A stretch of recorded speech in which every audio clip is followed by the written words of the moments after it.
ఓం స్థాపకాయ చ ధర్మస్య సర్వధర్మస్వరూపిణే అవతార వరిష్ఠాయ రామకృష్ణాయ తే నమః. జననీం శారదాం దేవీం రామకృష్ణం జగద్గురుం పాదపద్మే తయోశ్రిత్వా ప్రణమామి ముహుర్ముహుః. నమః శ్రీయతిరాజాయ వివేకానందసూరయే సచ్చిత్సుఖస్వరూపాయ స్వామినే తాపహారిణి. అందరికీ నమస్కారాలు. ముందుగా శంకరాచార్యుల వారు ఒక మాట అంటారు, మనుష్యత్వం ముముక్షత్వం మహాపురుష సంశయ. మనకెంతో ఎన్నో జన్మల పుణ్య ఫలితంగా ఈ మానవ జన్మ అనేటువంటిది లభిస్తుంది. అలాగే ఈ మానవ జన్మలో కాస్త ప్రయత్నం వలన, అనుభవాల వలన జీవితంలో మన యొక్క అనుభవం పెరిగే కొద్దీ ఈ జీవితం అంటే ఏమిటి, దేనికోసం వచ్చాం, ఏమిటిదంతా అనేటువంటి కాస్త ప్రశ్నలు మొదలెత్తుతాయి. దీని గురించి తెలుసుకోవాలి అనేటువంటి జిజ్ఞాస మొదలవుతుంది, ముముక్షత్వం మొదలవుతుంది. అలాగే మహాపురుష సంశయ, అది ఎంతో అదృష్టం ఉంటే కానీ ఇలాంటి వాతావరణంలో, ఇటువంటి ప్రదేశంలో, ఇటువంటి ఆశ్రమాలలో కూర్చొని ఇటువంటి ఆత్మజ్ఞానానికి సంబంధించినటువంటి అత్యున్నతమైనటువంటి విషయాల గురించి వినటానికి మనకు అవకాశం దొరకదు. కనుక మనం ఎంతో అదృష్టవంతులమనే చెప్పుకోవాలి. ఎన్నో జన్మల పుణ్య ఫలితంగా ఈ మానవ జన్మ లభించింది. అలాగే ఆ తత్వాన్ని తెలుసుకోవాలి అనేటువంటి జిజ్ఞాస మొదలయ్యింది. భగవతత్వాన్ని తెలుసుకోవాలి అనేటువంటి ఆ జిజ్ఞాస మొదలయ్యింది. అలాగే స్వామీజీ లాంటి వారు ఈ ఆత్మజ్ఞానానికి సంబంధించినటువంటి ఏమైనా సంశయాలు ఉంటే, ప్రశ్నలు ఉంటే వాటిని నివృత్తి చేయటానికి వారు ఇక్కడే ఉన్నారు. కనుక ఇది ఎంతో పుణ్యం ఉంటే కానీ ఇవన్నీ కూడా మనకు లభించవు. మరి ముందుగా ఇక్కడికి రావాల్సినటువంటి స్వామి గారు ఒక అంశాన్ని ఎంచుకోవడం జరిగింది. ఆయన చెప్పదలుచుకున్నారు. కాకపోతే నేను చెప్పదలుచుకున్నటువంటి విషయం ఇక్కడ ఏమిటనంటే, మానవ జీవితం యొక్క ముఖ్య లక్ష్యం ఏమిటి, ఉద్దేశం ఏమిటి, దేనికోసం ఉద్దేశించబడింది, మానవ జీవితం యొక్క ధర్మం ఏమిటి, దేనికోసం ప్రయత్నించాలి, దేన్ని సాధించాలి, దేన్ని పొందాలి, దేనికోసం అనేటువంటి కొన్ని విషయాల గురించి మనం చర్చించుకుందాం. ఈ విషయాలన్నీ కూడా, ఈ మాటలన్నీ కూడా, ఈ వాక్యాలన్నీ కూడా మరి మనకు పునరావృతం అవుతూ ఉండవచ్చు, విన్నట్లే అనిపిస్తూ ఉండవచ్చు. ఎందుకంటే స్వామీజీలందరూ కూడా వచ్చినప్పటి నుంచి విషయాలన్నీ కూడా మనకు తెలియజేస్తూనే ఉన్నారు, చెప్తూనే ఉన్నారు. ఇది మరీ వినాల్సి ఉంటుంది మనం. ఎందుకంటే మన యొక్క అజ్ఞానం అనేటువంటిది, మన సంస్కారాలు అనేటువంటివి, పూర్వజన్మల నుంచి వచ్చినటువంటి మన యొక్క ఉన్నటువంటి ఆ కర్మలు, ప్రారంధమైనటువంటి విషయాలు అనేటువంటివి అంత బలీయంగా ఉన్నాయి. కనుక అవి అంత తేలిగ్గా మనల్ని వదిలిపెట్టిపోవు. కనుక వాటి నుంచి మనం విడవటానికి, బయటపడటానికి ఇటువంటి విషయాలని మనం మరలా వింటూ ఉండాలి, శ్రవణం చేస్తూనే ఉండాలి. కనుక మానవ జీవితం యొక్క ముఖ్య ఉద్దేశం, లక్ష్యం ఏమిటి అని అంటే, శ్రీరామకృష్ణ పరమహంసుల వారు ఒక మాట అంటారు. ఆయన ఎప్పుడు చెప్పినటువంటి వారు మరీ చెప్పేటువంటి విషయం ఏమిటంటే, మానవ జీవితం యొక్క లక్ష్యం, ఉద్దేశం, మానవుడు ఈ భూమండలం మీద జన్మించింది, ఈ బాహ్య ప్రపంచంలోకి వచ్చింది భగవత్ సాక్షాత్కారం పొందటానికి, ఆత్మానుభూతి పొందటానికే తప్ప మరి ఏ ఉద్దేశం కూడా లేదు, ఏ ప్రయోజనం కూడా లేదు.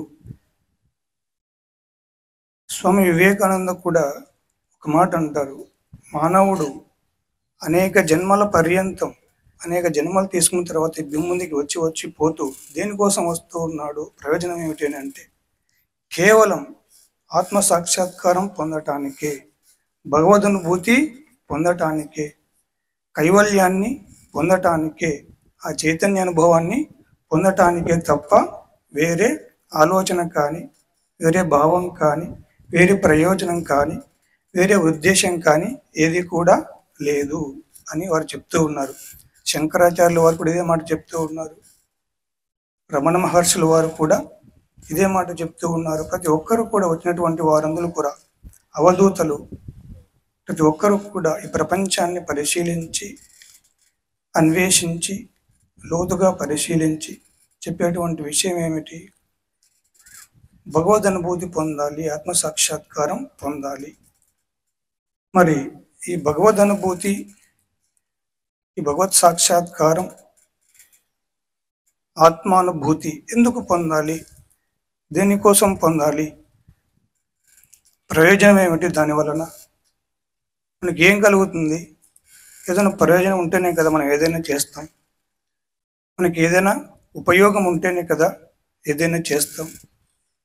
మరి మనకు ప్రయోజనం ఏముంది, ఉపయోగం ఏముంది అని అంటే మునులు, ఋషులు, మహర్షులు, సాధకులు, ఆధ్యాత్మికవేత్తలు అందరూ చెప్పేటువంటిది ఏమిటనంటే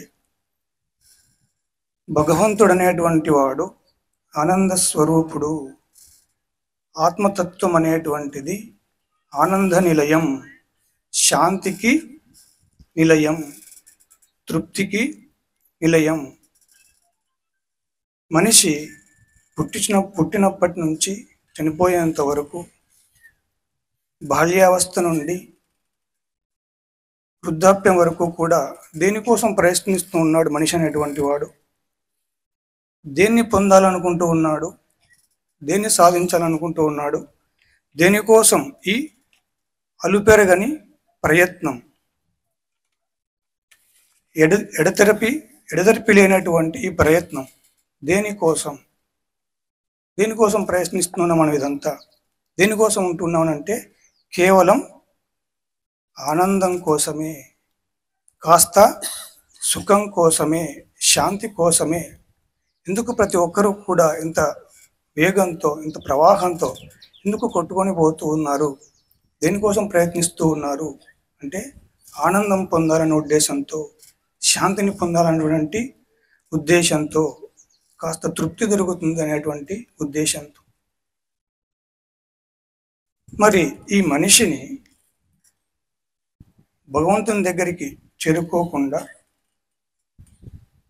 మానవ జీవిత ముఖ్య లక్ష్యం, ఉద్దేశం అనేటువంటి ఆత్మ సాక్షాత్కారం పొందకుండా, ఆత్మానుభూతి పొందకుండా ఏది అతన్ని అడ్డుకుంటా ఉంది, అడ్డంకిగా ఉంది?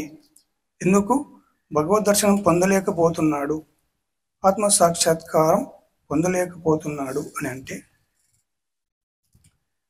దీనికి ముఖ్యమైనటువంటి కారణం అజ్ఞానం అని, మాయ అని, భ్రాంతి అని, భ్రమ అని, వ్యామోహం అని, వీటికన్నిటికీ మూలమైనటువంటి కోరిక అని మహర్షులు చెప్పడం జరుగుతూ ఉంది.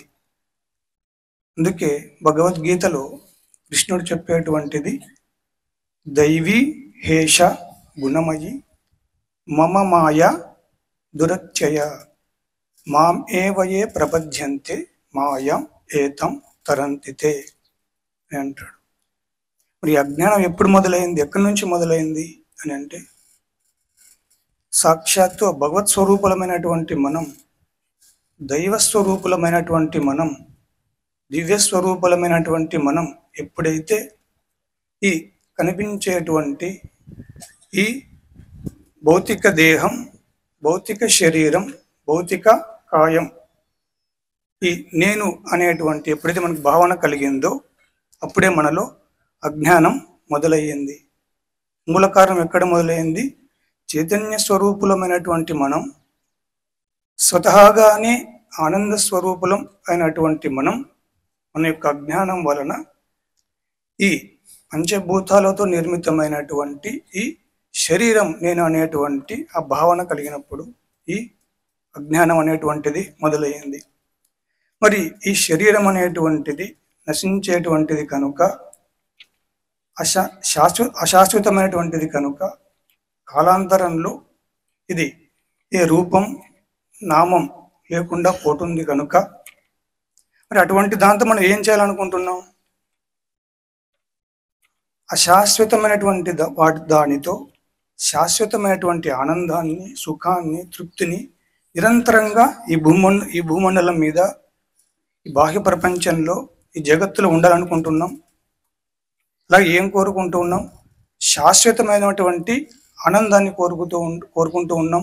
నిరంతరమైనటువంటి ఆనందాన్ని కోరుకుంటూ ఉన్నాం. అది సాధ్యమయ్యేటువంటి పనే అంటే అది కుదిరేటువంటి పని కాదు. ఎందుకంటే ఎప్పుడైతే మనం ఈ శరీరాన్ని మనం భావించామో, అజ్ఞానం మొదలైందో, దీని ద్వారానే మనం ఆనందాన్ని పొందాలి, సుఖాన్ని పొందాలి, శాంతిని పొందాలి అనేటువంటి ప్రయత్నం చేస్తూ ఉన్నాం. అప్పుడే మన యొక్క ఆనందం, ఎప్పుడైతే ఆనంద స్వరూపాన్ని మనం ఎప్పుడైతే మర్చిపోయామో, తాత్కాలికమైనటువంటి ఆనందాలకు ఎప్పుడైతే కట్టుబడ్డామో, అది మనకు అప్పుడే మనలో ఆ యొక్క ఆనందానికి మనకు ఉన్నటువంటి ఆ కనెక్షన్ తెగిపోయింది. మరి ఈ మాయ అనేటువంటిది, ఈ అజ్ఞానం అనేటువంటిది అంత బలీయమైనటువంటిదా? ఈ అజ్ఞానం అనేటువంటి ఆవృతం అంత శక్తివంతమైనటువంటిదా? అంత ప్రభావం చూపుతుందా? ఈ మాయ అనేటువంటిది నిజంగా అంత బలీయమైనటువంటిదా ఏమిటి అని మనం ప్రశ్నించుకుంటే, శ్రీరామకృష్ణులు కానీ, వివేకానందులు కానీ ఒక చిన్న చిన్న ఉపమానాల ద్వారా, చిన్న చిన్న కథల ద్వారా ఇటువంటి నిగూఢమైనటువంటి ఆధ్యాత్మిక రహస్యాలను, ఆధ్యాత్మిక ఉన్నతమైనటువంటి ఈ సత్యాలను వారు ఏం చేసేవారంటే, చిన్న చిన్న ఉపమానాల ద్వారా, చిన్న చిన్న కథల ద్వారా సాధారణమైనటువంటి ప్రజలకు, ప్రతి ఒక్కరికి కూడా అర్థం కావాలనే ఉద్దేశంతో వారు చిన్న చిన్న కథల ద్వారా ఇటువంటి సత్యాలను చెప్పేటువంటి వారు. ఈ మాయకు సంబంధించి, ఈ అజ్ఞానానికి సంబంధించి, ఈ వ్యామోహంలో మనం ఎలా చిక్కుకుంటాం అనేటువంటి విషయాల గురించి ఒక చిన్న ఉపమానం చెప్తారు, కథ చెప్తారు శ్రీరామకృష్ణులు. అదేమిటనంటే, మనకందరికీ తెలుసు, నారద మహర్షి మనకందరికీ తెలిసినటువంటి వ్యక్తి, పరిచయం ఉన్నటువంటి వ్యక్తి నారద మహర్షి. నారద మహర్షికి ఒకసారి ఒక చిన్న కాంక్ష కలిగింది, ఒక కోరిక కలిగింది. అదేమిటి అని అంటే, మాయ అంటే ఏమిటి, మాయా ప్రభావం ఎలాగ ఉంటుంది, ఆ మాయా శక్తి ఏ విధంగా పనిచేస్తుంది అని ఆయన తెలుసుకోవాలనుకున్నారు. ఆ కోరిక కలిగింది. దీన్ని ఎవరిని అడగాలి కనుక ఆ సాక్షాత్తు ఆ కృష్ణ భగవానుడి దగ్గరికి వెళ్ళి ఆయన ఇదే విషయాన్ని ప్రశ్నించాడు. అయ్యా, మాయ అంటే ఏమిటి, అజ్ఞానం అంటే ఏమిటి, ఆకర్షణ అంటే ఏమిటి, ఏమిటిది అని ఆయన కృష్ణుణ్ణి ప్రశ్నించడం జరిగింది. సరే, కృష్ణుడు వెంటనే సమాధానం ఇవ్వకుండా, ఉత్తరం ఇవ్వకుండా, కాస్త సమయం తర్వాత, కొన్ని రోజులు గడిచిన తర్వాత ఈయన్ను నారదుని వెంట పెట్టుకొని ఒక నిర్మానుష్య ప్రదేశం గుండా వెళుతూ ఉన్నాడు. వెళ్తూ ఉన్నప్పుడు కృష్ణుడు నారదుడితో, నారద, నాకు కాస్త దప్పికగా ఉంది, దాహంగా ఉంది, కొన్ని నీళ్లు తెచ్చిస్తావా, కొన్ని నీరు తెచ్చిస్తావా అని చెప్పి అడుగుతాడు. సరే అని చెప్పి నారదుడు నీరు తెద్దామని చెప్పి అక్కడ వెతుక్కుంటూ కాస్త దూరం వెళ్తాడు, కనిపించదు. ఇంకాస్త దూరం వెళ్తాడు, కనిపించదు. అలాగే వెతుక్కుంటూ ఒక మారుమూల గ్రామానికి చేరుకుంటాడు. అక్కడ చేరుకున్న తర్వాత ఒక ఇంటి తలుపు తడుతాడు అనుకోకుండా. ఆ ఇంట్లో నుంచి ఒక అందమైనటువంటి యువతి, అందరినీ మోహింపచేసేటువంటి ఆకారంతో, రూపంతో ఒక యువతి బయటకు రావడం జరుగుతుంది ఆ తలుపు తీసుకొని. అయితే నారదుడు ఆమెతో మాట్లాడుకుంటూ, వ్యామోహంలో పడి, ఆకర్షణలో పడి ఆమెతో మాట్లాడుకుంటూ అలాగా సమయం అంతా గడిచిపోయింది. సాయంకాలం వరకు అయిపోయింది, ప్రొద్దుగూకిపోయింది. తను ఎందుకోసం వచ్చాడు, దేనికోసం వచ్చాడు, అసలు ఎవరు పంపిస్తే వచ్చాడు? సాక్షాత్తు ఆ కృష్ణ భగవానుడే నీళ్ళు తెమ్మని పంపించాడు ఈయన. ఆ విషయమేమే మరచిపోయి, ఆ తలంపే లేకుండా, ఆలోచనే లేకుండా ఈయన ఈమె యొక్క వ్యామోహంలో పడి మాట్లాడుకుంటూ ఉండిపోయాడు. అయితే అలాగా ఒకరోజు గడిచిపోయింది, 2 రోజులు గడిచిపోయాయి, 3 రోజులు గడిచిపోయాయి. అలాగే కొన్ని రోజులు గడిచిపోయిన తర్వాత, ఇలా కాలయాపన జరిగిన తర్వాత ఈ నారద మహర్షి ఏం చేశాడు? వారి తండ్రితో మాట్లాడి ఈమెను వివాహం చేసుకున్నాడు. కాలక్రమంలో ఈయనకు సంతానం కలిగింది, కాస్త పొలం వచ్చింది, ఆస్తిపాస్తులు వచ్చినాయి. అలా కొంతకాలం గడించిన తర్వాత ఈయన మొత్తం పూర్తిగా మునిగిపోయాడు, మరచిపోయాడు దేనికోసం వచ్చింది. ఇంకొంత సమయం గడిచిన తర్వాత వారి మామగారు చనిపోవడం జరిగింది. అక్కడ ప్రవహిస్తూ ఉన్నటువంటి ఒక చిన్న ఏరు ఏదైతే ఉందో, వరదలు వచ్చి ఆ ఉధృతి ప్రవాహం వలన, ఆ ప్రభావం వలన వారు ఉన్నటువంటి ఆ ఇంటి మార్గం గుండా, ఇంటి గుండా కూడా ఆ నీరంతా ముంచెత్తి మునిగిపోవడం జరుగుతుంది. కాసేపు తర్వాత కొట్టుకుపోతూ ఉంటుంది. నారద మహర్షి ఏం చేస్తాడు? తన భార్యను ఒక చేత్తో, తన పిల్లలను భుజం పైన కూర్చోబెట్టుకొని, ఇంకొక పిల్లవాడిని తన యొక్క ఇంకొక చేత్తో పట్టుకొని చాలా గట్టిగా పట్టుకొని ఉంటాడు. అయితే ఆ ఏరు ఉధృతి ఎంతో వేగంగా ఉండడం వలన ఆ ప్రవాహ తాకిడికి తన భార్య కొట్టుకొని పోయింది, తన పిల్లలు కొట్టుకొని పోయారు, మొత్తం కూడా కొట్టుకొని పోయారు. ఈయన మాత్రం ఏదో కష్టపడి, ఇబ్బంది పడి, ఎంతో ప్రయాసకు కొనర్చుకొని ఆ యొక్క ఒడ్డుకు వచ్చి పూర్ణ విలిపిస్తూ ఉన్నాడు, ఏడుస్తూ ఉన్నాడు. కాసేపు తర్వాత ఎవరో వచ్చి తన భుజం పైన ఒక చెయ్యి వేశారు, నారద ముది పైన ఒక చెయ్యి వేశారు ఒకరు వచ్చి. తిరిగి చూస్తే సాక్షాత్తు కృష్ణ భగవానుడు, శ్రీకృష్ణుడు. అడిగాడు, ఏమయ్యా, నేను నీళ్ళు తెమ్మని పంపించాను, నాకు దప్పిగా ఉందని దాహం తీర్చమని చెప్పి కాస్త నీరు తెమ్మని పంపిస్తే ఎక్కడికి పోయావు, ఏం చేస్తున్నావు అని చెప్పి అడిగాడు. నీ లోపల సమయం ఎంత గడిచిపోయింది? 12 సంవత్సరాలు గడిచిపోయింది. కేవలం ఎల్లప్పుడూ భగవన్నామాన్ని జపించేటువంటి వ్యక్తి,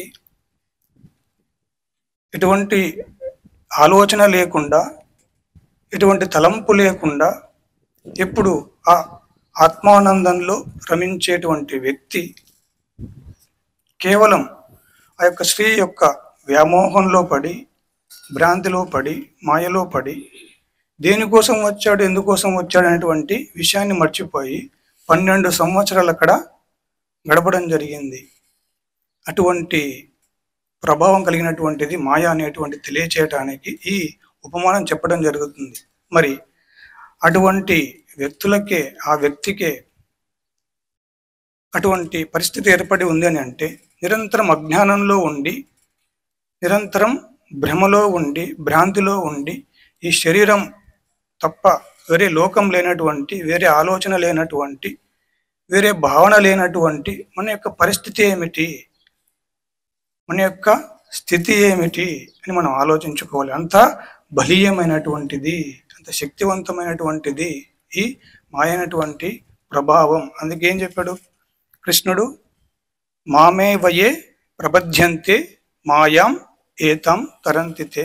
ఎవరైతే నన్నే శరణుజొచ్చుతారో, నన్నే వేడుకుంటారో, వారు మాత్రమే ఈ మాయా ప్రభావం నుంచి, ఈ అజ్ఞానజనితమైనటువంటి భ్రాంతి నుంచి బయటపడటానికి అవకాశం ఉంటుంది అని చెప్తున్నారు ఇక్కడ.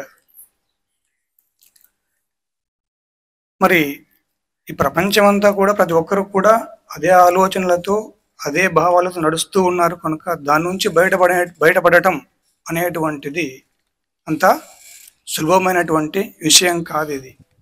అందుకే కఠోపనిషత్తులో యమధర్మరాజు నచికేతునికి చెప్తూ, అవిద్యాయాం అంతరే వర్తమానాః స్వయం ధీర పండితం మన్యమానాః దంద్రమ్యమాన పర్యంతి మూఢాః అంధేనైవ నియమాన యథాంతాః అంటాడు. ప్రతి ఒక్కరు కూడా ఏం చేస్తూ ఉంటాడు, ఈ ప్రపంచం నిత్యం సత్యం అనుకుని ఇందులోనే ఉండి వేరే లోకం ఉంది, వేరే భగవంతుడు అనేటువంటి వాడు ఒకటి ఉంది, ఆత్మ అనేటువంటిది, తత్వం అనేటువంటిది ఒకటి ఉంది, చైతన్యం అనేటువంటిది ఒకటి ఉంది అనేటువంటి విషయాలు వినడానికి కానీ దాని గురించి ఆలోచించడానికి కూడా వాడికి సమయం ఉండదు. అటువంటి సమయాన్ని కూడా కేటాయించడు. అంధేనైవ నియమాన యథాంతాః. ఎలాగైతే ఒక గుడ్డివాడు ఇంకొక గుడ్డివాడికి దారి చూపిస్తే ఎలా ఉంటుంది, అలాగే మన యొక్క ప్రపంచంలో మిగతా వారందరూ కూడా అదే దారిలో వెళ్తున్నారు కనుక,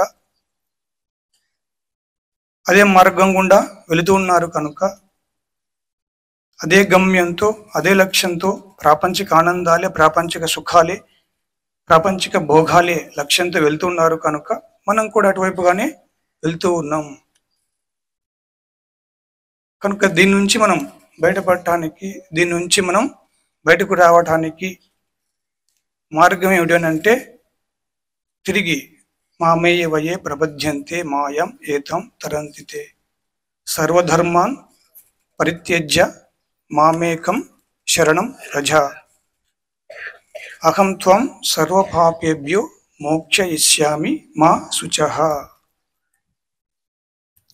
శ్రీరామకృష్ణుడు దీనికి సంబంధించి కూడా మనం దీని నుంచి మనం ఎంత బయటపడడానికి ప్రయత్నిస్తూ ఉన్నప్పటికీ, దీని నుంచి మనం విశ్వ ప్రయత్నం చేస్తూ ఉన్నప్పటికీ, ఈ ప్రాపంచిక బంధాలు, ఆలోచనలు అనేటువంటి మనం ఎలాగా మనల్ని బందీలం చేస్తాయి, మనం ఎలాగా ఆ ఆధ్యాత్మిక ఉన్నత స్థితి నుంచి కిందికి లాగుతాయి అనేటువంటి దానికి ఒక చిన్న ఉదాహరణ ఇస్తారు ఆయన. అదేమిటనంటే, ఒక ముంగిస, ఆయన చిన్నతనంలో దీన్ని గమనించినటువంటి విషయాన్ని ఆయన చెప్పడం జరిగింది. ఒక చిన్నపిల్లలందరూ ఆడుకుంటూ ఉన్నారు. ఒక ముంగిస ఏం చేస్తూ ఉంది, తన యొక్క గూడు పైన పెట్టుకొని ఉంది. ముంగిస ఏం చేసేటువంటిది, పైనుంచి కిందకు పోయేటువంటిది, కిందికి దిగి వచ్చేటువంటిది. అయితే ఒకనాడు చిన్నపిల్లలు ఏం చేశారు, ఆ ముంగిసకు ఒక రాయి తీసుకొని తాడు కట్టినటువంటి రాయిని ఆ ముంగిసకు కట్టడం జరిగింది. అయితే ఎప్పుడైతే ఈ ముంగిస తన యొక్క గూడులోకి వెళ్ళటానికి ప్రయత్నిస్తూ ఉందో, కింద నుంచి పైకి ఎక్కుతూ ఉందో, కాస్త దూరం వెళ్ళిన తర్వాత ఆ రాయి యొక్క బరువుకు తట్టుకోలేక కిందికి పడిపోతూ ఉంది, కిందికి లాగబడతా ఉంది. దీన్ని గమనించినటువంటి శ్రీరామకృష్ణులకు ఆయన ఎప్పుడూ కూడా ఆ యొక్క భగవంతుని యొక్క చింతనలతో, ఆలోచనలతో, ఆ కాళీమాత యొక్క లీలా చింతనలో ఉండేటువంటి వాడు కనుక, ఈ బాహ్య ప్రపంచంలో ఎటువంటి విషయాలు చూసినా, ఎటువంటి ఆలోచనలు వచ్చినా దాన్ని భగవంతునితో అనుసంధానం చేసేటటువంటి వాడు కనుక ఆయనకి వెంటనే ఒక ఆలోచన స్మరణకు వచ్చింది. ఇదేమిటనంటే, ఎవరైతే ఈ ప్రపంచకు సంబంధించిన ఆలోచనలు ఉంటాయో, భావాలు ఉంటాయో, జగత్తే సత్యం నిత్యం అనుకుని జీవిస్తూ ఉంటారో, బతుకుతూ ఉంటారో, వారి యొక్క సాధన కూడా ఎలా ఉంటుంది అంటే, ఎప్పుడైతే వారు భగవంతుని పొందాలని, భగవద్ దర్శనం పొందాలి అని సాధన చేస్తూ ఉంటారో, ఆధ్యాత్మిక జీవితం గడుపుతూ ఉంటారో, అంతరంగిక జీవితాన్ని గడుపుతూ ఉంటారో, వారు కూడా కాస్త ఈ బంధాలను వదిలిపెట్టకుండా, ఈ బంధాలను వదిలేయకుండా వాళ్ళు అలా ప్రయత్నం చేస్తూ ఉంటారో, వారు ఆ బంధాలు ఎలా లాగివేయబడిపోతారు కిందికి, కాస్త ఉన్నత స్థితికి చేరుకోగానే, కాస్త పైకి వారి మనస్సు ఎదగగానే తిరిగి ఆ ప్రాపంచిక బంధాల వలన, వాటికి బందీ అయిపోవడం వలన, వాటికి బానిస అయిపోవడం వలన తిరిగి ఆ ముంగిస ఎలాగైతే ఆ రాయి బరువుకు తట్టుకోలేక కిందికి లాగబడుతూ ఉందో, అవి కూడా ఈ విషయ వాసనలు అనేటువంటివి, ఈ విషయ బంధనాలు అనేటువంటివి, ఈ అహంకారం, మమకారం, వీటితో ఏర్పడినటువంటి బంధాలు, బందీలు అనేటువంటివి మనల్ని కూడా అలాగా కిందికి లాగేస్తూ ఉంటాయి, మనల్ని బందీని చేస్తూ ఉంటాయి అని ఆయన చెప్పడం జరుగుతుంది. మరి ఈ అజ్ఞానం నుంచి మనం ఎప్పుడు విముక్తిని పొందగలుగుతాం, ఏ విధంగా విముక్తిని పొందగలుగుతాం అని అంటే, నిన్న స్వామీజీ వారు చాలాసేపు చెప్పారు దీని గురించి. ప్రయత్నాత్ యతమానస్తు యోగి సంశుద్ధ కిల్బిష అనేక జన్మ సంసిద్ధ తతో యాతి పరాం గతిం. అనేక జన్మ సంసిద్ధ తతో యాతి పరాం గతిం. ఏదో ఒక్క జన్మలో సాధించేటువంటిది కాదు, ఏదో ఒక జన్మలో మనం దీని నుంచి బయటపడతాం అని కాదు. ఇది అనేక జన్మలుగా నిరంతర ప్రయత్నం, కఠోరమైనటువంటి పరిశ్రమ అవసరం అవుతుంది. ఏదో కాసేపు ఒక రోజు విన్నామనో, 2 రోజులు విన్నామనో, 3 రోజులు విన్నామనో, మిగతా సమయం అంతా ప్రపంచ విషయాలు వాటి గురించి ఆలోచిస్తూ చింతిస్తూ ఆ వస్తువుల గురించి గడుపుతున్నామంటే మనకు ఎటువంటి ప్రయోజనం లేదు. మనం దేన్ని కోరుకుంటూ ఉన్నాం, దేన్ని ఆశిస్తూ ఉన్నాం, దేన్ని కాంక్షిస్తూ ఉన్నాం? బ్రహ్మానందాన్ని కాంక్షిస్తూ ఉన్నాం. విషయ వస్తువులతో సంబంధం లేనటువంటి ఆనందాన్ని కాంక్షిస్తూ ఉన్నాం. మరి అటువంటి ఆనందాన్ని కాంక్షిస్తూ ఉన్నప్పుడు, శాంతిని మనం కాంక్షిస్తూ ఉన్నప్పుడు, తృప్తిని కోరుకుంటూ ఉన్నప్పుడు మరి మన ప్రయత్నం ఎటువంటిగా ఉండాలి? మన సాధన ఏ విధంగా ఉండాలి? దాన్ని మనమే ఆలోచించుకోవాలి, మనమే ప్రశ్నించుకోవాలి, మనమే దానికి సమాధానం ఎదుక్కోవాలి. దీనికి సంబంధించి బుద్ధుడి యొక్క జీవితాన్ని మనం పరిశీలిస్తే మనకు అర్థమవుతుంది. గౌతముడు అనేటువంటి వాడు బుద్ధుడిగా మారటానికి చెప్పేది ఏమిటంటే 1500 జన్మలు పట్టింది ఆయనకు. 1500 జన్మలు అంటే దరిదాపు 15,000 ఎన్ని సంవత్సరాలు అవుతుంది? అన్ని వేల సంవత్సరాలు పట్టింది ఆయనకు. మరి మనలాంటి వాళ్లకు మనం కూడా ఆ అజ్ఞాన స్థితి నుంచి ఆ దైవత్వం వైపు వెళ్ళటానికి, ఆత్మసాక్షాత్కారం వైపు వెళ్ళటానికి, ఆ భగవద్ అనుభూతిని పొందటానికి, ఆత్మానందాన్ని, శాశ్వతమైనటువంటి ఆనందాన్ని మనం సొంతం చేసుకోవటానికి మనకింత ప్రయత్నం అవసరమవుతుంది, సమయం అవసరమవుతుంది, ఓపిక అవసరమవుతుంది, సహనం అవసరమవుతుంది. కనుక ప్రతి ఒక్కటి కూడా మనకు కాస్త వీటన్నిటికీ కూడా మనకు సమయం కేటాయించాలి. ఏకాంతవాసం తప్పనిసరిగా చేయాలి. మనం కాస్త ఆలోచించాలి, ఏమిటిది, దేనికోసం, ఎవరి కోసం, దేనికోసం ఉంటున్నాం, నేనేమిటి, ప్రపంచం ఏమిటి, భగవంతుడు ఏమిటి, ఏమిటి సంబంధం, ఎంతకాలం ఉండబోతున్నాను, దేనికోసం ఉంటున్నాను, ఏం చేయాలనుకుంటున్నాను, ఏం పొందాలనుకుంటున్నాను, ఏం సాధించాలనుకుంటున్నాను, ఇటువంటి విషయాలు మళ్ళీ మనం ప్రశ్నించుకుంటే తప్ప, అటువంటి విచారణ చేస్తే తప్ప, అటువంటి ఆలోచన చేస్తే తప్ప, అటువంటి చింతన చేస్తే తప్ప వీటికి మనకు అంత తేలిగ్గా సమాధానాలు అనేటువంటివి దొరకవు. వీటికి మనకు అంత తేలిక మనకు ఈ సమాధానం మనం కనుక్కొనలేము. కనుక మనకు ప్రయత్నం అవసరం అవుతుంది, సమయం అవసరం అవుతుంది, సాధన కూడా మనకు అవసరమవుతుంది. ప్రతిరోజు కూడా ఇటువంటి విషయాల గురించి ఆలోచించటానికి, వీటిని గురించి మననం చేయటానికి తప్పనిసరిగా సమయాన్ని కేటాయించాలి. ఏదో ఒకరోజు వచ్చి వినిపోయినంత మాత్రాన కాదు, ఏదో 2 రోజులు ఉండి వీటిని గమనించినంత మాత్రాన కాదు. అందుకే ఉపనిషత్తు అంటుంది, నాయమాత్మ ప్రవచనేన లభ్య నమేధయ బహున శ్రుతేన యమేవ ఏష వృణుతే తేన లభ్య తస్యైష ఆత్మ వివృణుతే తనూం స్వాం.